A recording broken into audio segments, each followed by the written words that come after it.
अजमेर की आना सागर झील और ख्वाजा गरीब नवाज, ख्वाजा मोइनुद्दीन चिश्ती से जुड़ी एक प्रसिद्ध कहानी इस प्रकार है।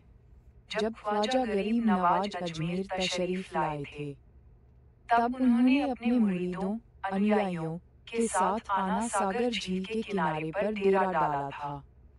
ये झील चौहान वंश के राजा अरुणराज आनाराज ने 12वीं शताब्दी में बनवाई थी। उस समय आना सागर का पानी बहुत पवित्र माना जाता था और इसका उपयोग मुख्य रूप से राजा और उच्च वर्ग के लोग ही करते थे और इसे बहुत शुभ मानते थे। एक दिन ख्वाजा साहब के एक मुरीद शिष्य को वुजू नमाज से पहले हाथ मुंह धोने की क्रिया या पीने के लिए पानी की जरूरत पड़ी। जब वह आना सागर से पानी लेने गए, तो राजा के सिपाहियों ने उन्हें रोक लिया। सिपाहियों ने कहा कि राजा का हुक्म है कि कोई फकीर या बाहरी व्यक्ति इस तालाब से पानी नहीं ले सकता, क्योंकि इससे तालाब का पानी अपवित्र हो जाएगा।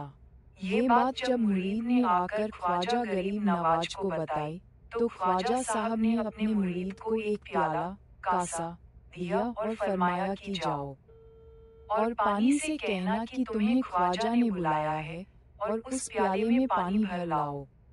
मुरीद वापस आना सागर झील के किनारे गया और प्याला दिखाते हुए पानी से कहा कि तुम्हें ख्वाजा ने बुलाया है।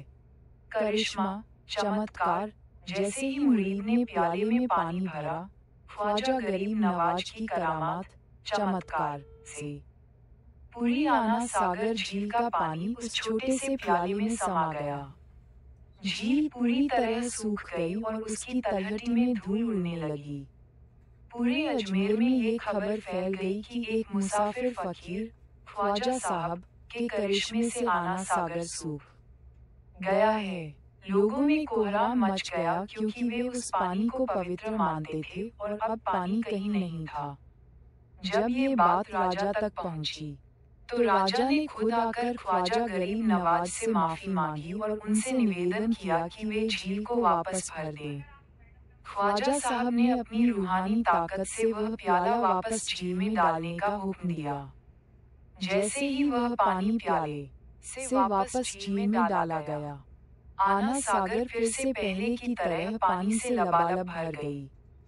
इस चमत्कार करामात को देखकर बहुत से लोगों ने ख्वाजा गरीब नवाज की महानता को पहचाना और इस्लाम धर्म स्वीकार कर लिया। कहा जाता है कि इस घटना के बाद अजमेर और उसके आसपास के इलाके में इस्लाम तेजी से फैला। आज भी ख्वाजा गरीब नवाज की